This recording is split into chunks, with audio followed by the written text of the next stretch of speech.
Sau đây mình xin chia sẻ cái cách tẩy cái bếp từ nhá, bếp từ dùng lâu nó không két như này này. Mình có rất nhiều cách nhé, nên là hỗn hợp dung dịch này, nước rửa bát này, giấm này và baking soda nhé. Mình có thể chọn đặc nhé, mình cho thêm một chút baking soda nhé.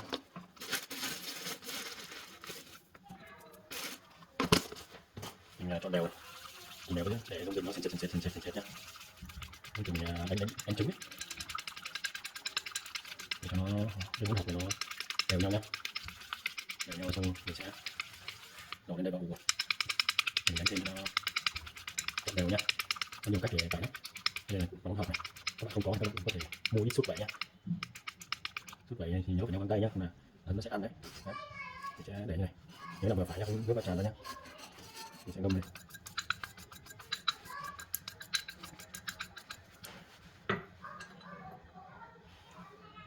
Để tăng hiệu quả thì các bạn có thể lấy cái khăn ấm nhá, khăn ấm thôi các bạn. Đặt lên đây các bạn ủ lên đây nhá, ủ lên đây này là nó sẽ nóng, là sẽ làm cái phần này nó bị, nó sẽ lở ra nhá. Ngoài ra thì các bạn có thể lấy dao tem nhá, còn với dao chổi như mình này, mới nhớ là phải mới nhá, dao mới nhá, tuyệt đối mới mà không có vết. Mình nhìn là nó không có vết xước nhá, tại vì nếu có vết xước là nó sẽ bị xước kính nhá. Cái này mình các bác cạo nhôm kính, làm nhôm kính không đạt. Mình khi mình cạo kính mà chỉ cần có một vết gãy, vết xước có hạt cát là cái phần này nó sẽ bị xước này. Đây mình sẽ cạo thử đây. Đó, tiếp rồi, không cần phải ngâm dung dịch như ở bên này nhé. Còn nếu không có cái đấy thì anh em nào mà chơi cá thì cũng không ngại cái que cạo riêng này nhá. Cái đầu này cũng lấy cái mới nhá, nhớ là không xước nhá, để mình đẩy nhá. Đấy. Đó, mình cạo cái này để cho trong cái cá. Đó, đẩy đâu rất là lấy luôn. Không có thì cứ dao trổ này, dao cạo râu mới nhá, mình cứ cạo này tí một, không lo sợ xước đâu. Đó. Khi xong rồi có thể đẩy cái phần dung dịch này, trộn những dung dịch như bên này cho lên đây để mình ủ tiếp, để mình cho nó sạch nhá. Đây mình sẽ cạo hết, cạo lên mình sẽ cạo một phần này trước nhá. Phần này ngâm để ra khoảng 15 phút để cho dung dịch nó ngấm. Để ngấm mình sẽ cạo, nhưng mà đây mình sẽ cạo luôn này, ngâm một chút này, sẽ cạo dễ hơn bên này nhá. Nhớ là dung dịch để đặc nhé, không là làm nó chảy xuống bếp. Đó, ngâm đây, đây mình cạo bên này các bạn xem này. Đấy. Đó. Mình cạo kính đẩy này.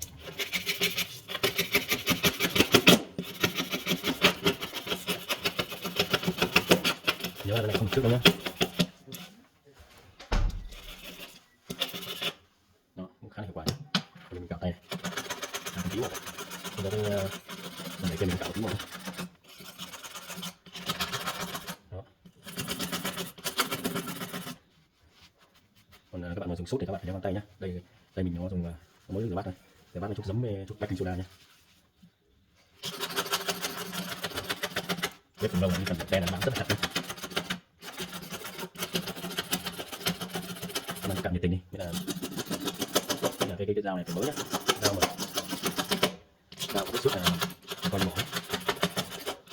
nếu không dám cắt rồi, thì sợ nó mặt kia vết xước.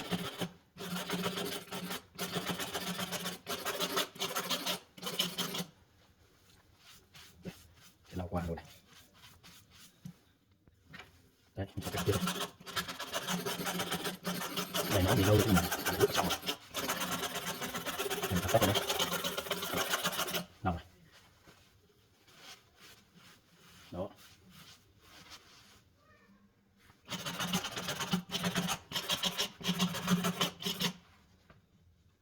Bên này nhá, bên này mình cạo nhá. Mình đều tay mình cạo cho lạnh được, nhất là dao trước đấy. Dao một không biết. Thì là các bạn tính nó trước. Hẹn ngâm cho thời gian rồi ngâm chút nữa này. Chứ còn cháy là ngâm này thôi nhá. Này là để cạo đến luôn. Còn không ngâm thì mình cũng sẽ cạo tiếp nhá. Nó cứng là khó làm thôi. Đấy. Đây mình sẽ lau đi nhá, lau cho các bạn xem này.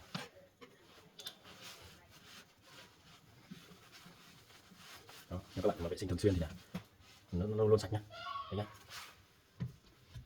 Đây, các bạn thấy này, mặt kính nó rất sạch rồi nhá. Mình vệ sinh một chút nữa là nó sạch như là mới này. Cảm ơn.